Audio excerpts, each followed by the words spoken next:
is identified as mentally retarded, put back from the 5th grade into the 4th grade, and stayed in that category until I got out of high school. I don't have any college training, but I met a high school teacher who one day changed my life. I was waiting on another student, and when he came in, he said to me, "Young man, go to the board and write what I'm about to tell you." And I said, I can't do that, sir. And he said, "Why not?" I said, "I'm not one of your students." He said, "It doesn't matter. Follow my directions now." I said, "I can't do that, sir." He said, "Why not?"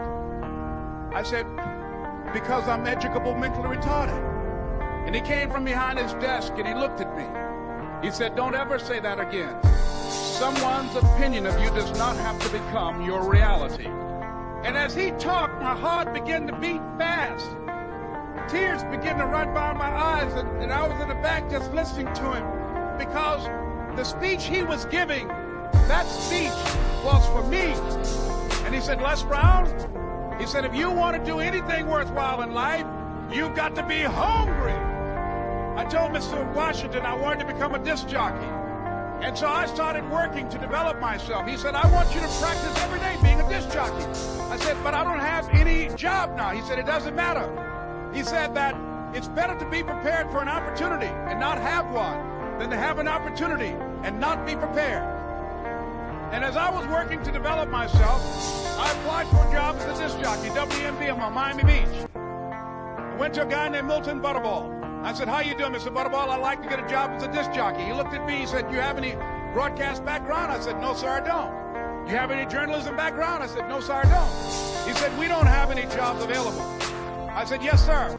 I went back to Mr. Washington and I told him. He said, "Don't take it personally." He said, "Most people are so negative, they will have to say no 7 times before they say yes." He said, "Go back again." So I went back again. I said, "How you doing, Mr. Butterball? My name is Les Brown." He said, "I know what your name is. What do you want?" I said, "I'd like to know whether or not you have any jobs at disc jockey, sir." He said, "Didn't I just tell you yesterday we didn't have any jobs?" I said, "Yes, sir, but I know whether or not somebody got laid off or somebody was fired, sir."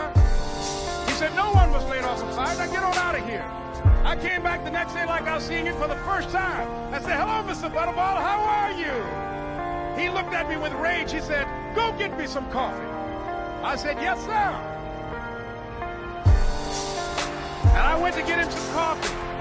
After a while, I would give them lunch and dinner, and I would go in the control rooms and take the disc jockeys their food, and I would not leave until they would ask me to leave.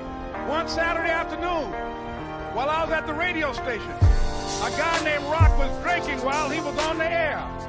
I was the only one there, looking at him through the control room windows, walking back and forth, young, ready, and hungry. Pretty soon the phone rang, and it was the general manager. And I answered the phone. I said, "Hello?" He said, "Les, this is Mr. Klein." I said, "I know."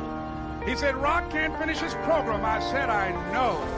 He said, "Would you call one of the other DJs in?" I said, "Yes, sir." I hung the phone up. I said, "Now he must be think I'm crazy."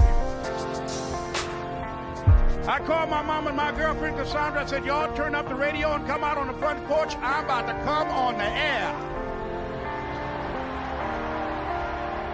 I waited for about 20 minutes. And I called him back. I said, "Mr. Klein, I can't find nobody."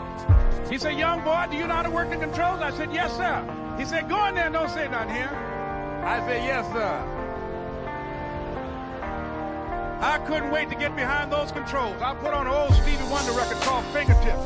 I sat down behind that turntable. I said, "Look out, this is me, LB Triple P, Les Brown, your platinum playing papa. There were none before me, and there will be none after me. Therefore, that makes me the one and only. Young and single and love to mingle, certified, bona fide, indubitably qualified to bring you satisfaction, a whole lot of action. Look out, baby, I'm your love man." I was hungry. I was hungry. You gotta be hungry. Begin to know that you have greatness within you. And if just one of you here begin to envision yourselves as being blessed and highly favored to reach your goals, if just one of you capture the essence of what that means, that you have greatness within you and a responsibility to manifest that greatness, that you can make your parents proud, you can make your school proud, you can touch millions of people's lives, and the world will never be the same again because you came this way. It was hard, ladies and gentlemen, coming to speak to people. And I was facing financial difficulties in my own life. I was behind on my bills and my dreams, and I'm saying to them, you can live your dream. It was hard, ladies and gentlemen. It was very difficult to pick myself up each day believing that I could do it. There were times that I doubted myself. I used to ask myself, can I do this? And something said within me, you're the one. Don't give up on your dream. By continuing to push forward, by continuing to run toward my dream, that one day I would have my own talk show. It's a long shot, ladies and gentlemen, from Liberty City, an abandoned building on a floor, never knowing my mother or father. It's a long shot. Being here with you today in this dome in Atlanta, it's a long shot. No college training, labeled educable, mentally retarded, but I kept running toward my dream. Don't stop. Don't stop running toward your